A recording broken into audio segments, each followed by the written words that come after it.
बिस्मिल्लाहिर्रहमानिर्रहीम। सामीन मोहतरम, अस्सलामु अलैकुम वरहमतुल्लाहि वबरकातुह।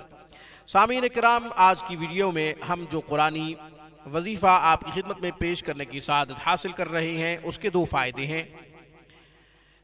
इस मुबारक कुरानी अमल की बरकत से एक तो औलाद नेक बनेगी, और अगर पहले से औलाद मौजूद है तो वो इंशाअल्लाह इस कुरानी वजीफ़ा की बरकत से, इस कुरानी दुआ की बरकत से, इस कुरानी अमल की बरकत से साले बन जाएगी।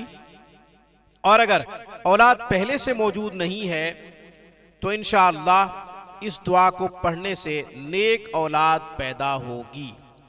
नाजरीन, सिर्फ वजीफ़ा पे इक्तिफा न किया जाए, सिर्फ कुरानी दुआ पे इक्तिफा न किया जाए, खुद बच्चों की तालीम और तरबियत पे तवज्जो दें।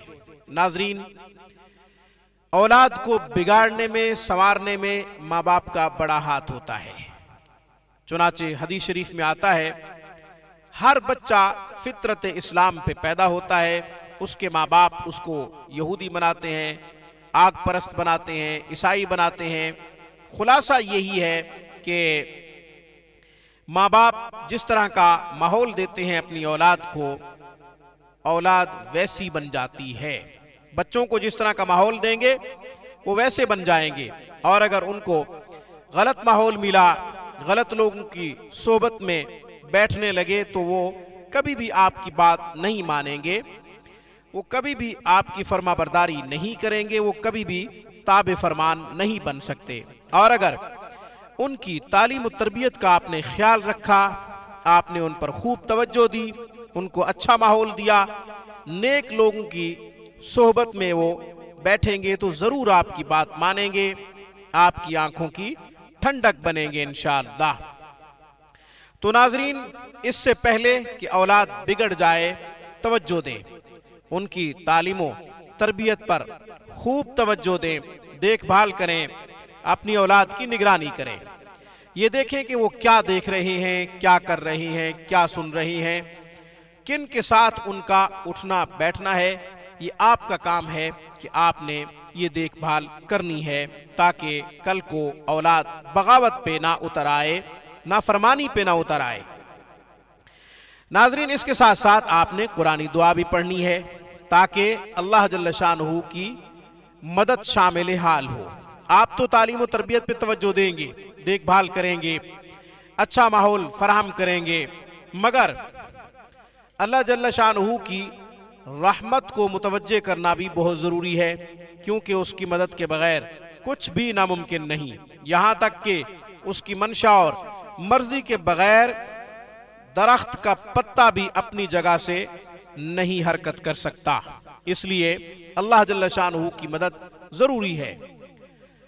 हर मौके पे, हर वक़्त, हर पल अल्लाह जल्ल शानहू की रहमत और मदद को पुकारना चाहिए। अल्लाह को पुकारना चाहिए कि वो हमारी मदद करे, वो अपनी रहमत शामिल हाल कर दे हमारे किसी भी मामले में, हमारे किसी भी काम में। कुरानी दुआ 3 दफ़ा सुबह पढ़ें, 3 दफ़ा शाम को पढ़ें, या फिर इस दुआ को आप हर नमाज के बाद 3 दफ़ा पढ़ लिया करें। औलाद मौजूद है, नेक बनाने के लिए भी पढ़ सकते हैं, और अगर औलाद नहीं है तो इंशाअल्लाह इस दुआ की बरकत से औलाद नेक पैदा होगी, आपकी फरमाबरदार बनेगी, आपकी आंखों की ठंडक बनेगी।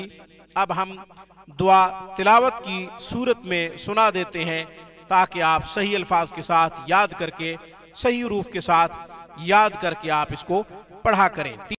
रब्बी औज़िअनी अन अश्कुर निअमतक अल्लती अनअमत अलैया व अला वालिदैया व अन अअमल सालिहन तर्ज़ाहु व अस्लिह ली फी दुर्रियती इन्नी तुब्तु इलैका व इन्नी मिनल मुस्लिमीन। रब्बी औज़िअनी अन अश्कुर निअमतक अल्लती अनअमत अलैया व अला वालिदैया व अन अअमल सालिहन तर्ज़ाहु व अस्लिह ली फी दुर्रियती इन्नी तुब्तु इलैका व इन्नी मिनल मुस्लिमीन।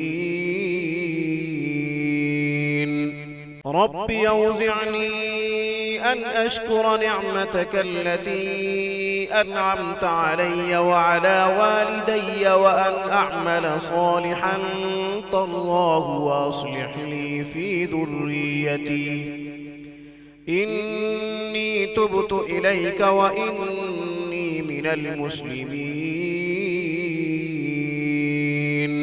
3 दफा हर नमाज के बाद या फिर 3 दफा सुबह 3 दफा शाम को पढ़ लिया करें। आज की वीडियो में बस इतना ही। अक़ूलु क़ौली हाज़ा व अस्तग़फ़िरुल्लाह व आख़िरु दावाना अनिल हम्दुलिल्लाहि रब्बिल आलमीन।